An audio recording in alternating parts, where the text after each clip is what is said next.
Alright, we got William Clark. Another guy you should really listen to if you don't have him. It's called Lollipop Mama off his Blowing Like Hell release. Got a big fat mama, she called me her lollipop. Got a big fat... Alright, so I'm having fun with the technology. Forgive me for that. So this is the second video in this today's series. We're calling this one, I think, Octaves is what we're going to look at here. What are octaves, how to use them, and why they can be valuable, I guess. Somebody asked me to do one on octaves, and again, I think I learned this from Dave Barrett's Building Harmonica Technique book. So octaves. So you've got repeats of notes, different, but they're higher pitched or lower pitched. So, for example, hole 1 and hole 4 have the same notes on them.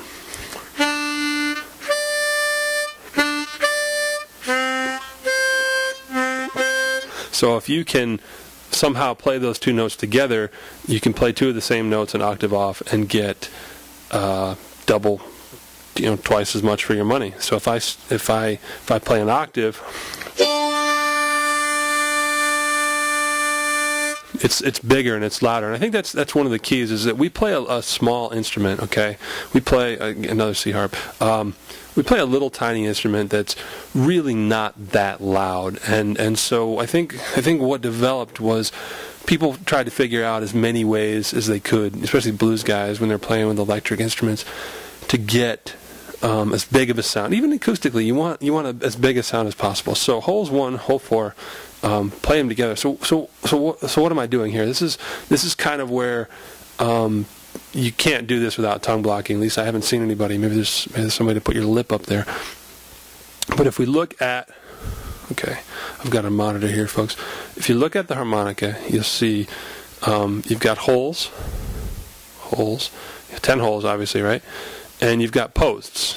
Okay, it's what they call the little piece of, in this case, plastic or wood. The little piece of,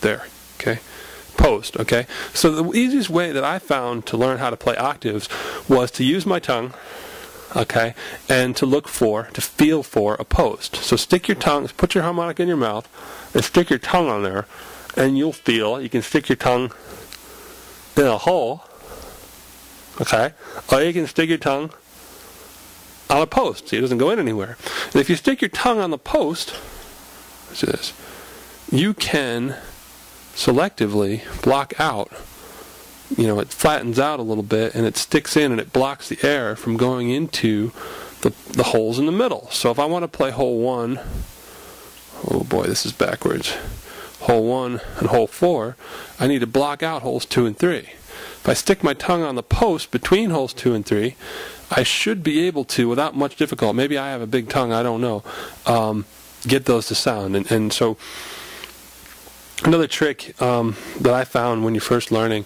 is sometimes you don't know what you're looking for, so you can use your finger to block out so you can hear it before you do it. Okay, and then we'll do 4. Watch. So that's, you get it in your head. This is what I want to hear.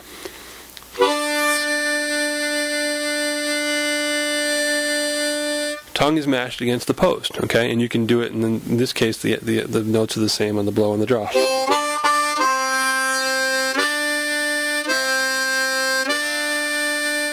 Okay, 2 and 5 is an interval, and I forget exactly what it is. It's not a pure octave, but the blow,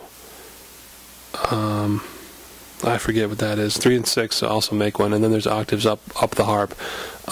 My general rule of thumb is past 6 that you need to split. You need to block 3 holes on the inhale and 2 holes on the exhale. This is what it sounds like.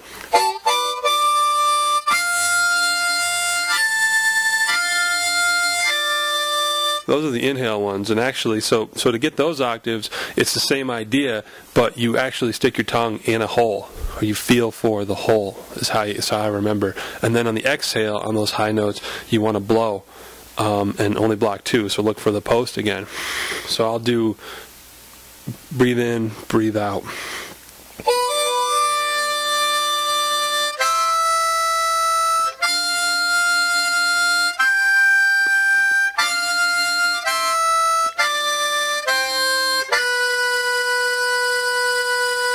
Aren't those cool big sounds? I love that. That's how you get those big like organ, monster like organ sounds.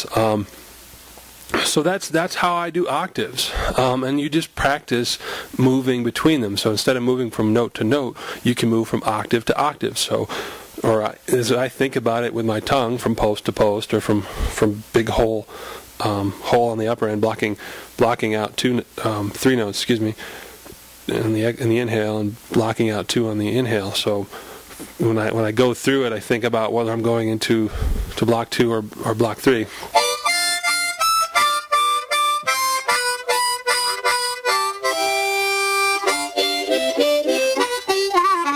So when we use this, as you can get this bigger, full, richer sound. So you've got some chords, or the minor chords up here. Okay, but the octaves give you sort of that balance between the harshness of these kind of the way these chords are kind of big and muddy, and pure single notes. They kind of give you this sort of intermediate power zone, I think of it as, and where you can really vamp and do some cool stuff. So what I'll do is I'll breathe in and I'll do a little boogie, and basically it's just going from one to the other and back and forth in the early ones to give you an idea of what you can use it for.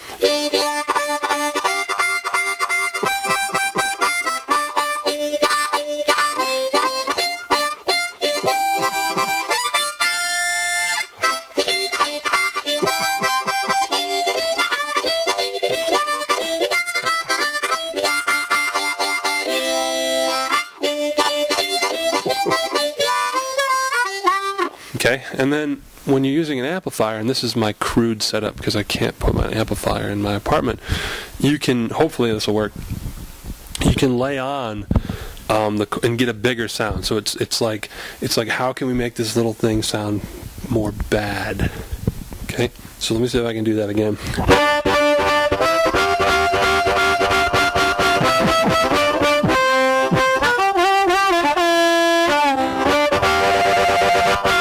That's another little trick you can do is once you've got them down, you can attack those octaves and let them off and let them on. So you can sort of go between the chord and the octave by fluttering your tongue. So that's what you heard just there.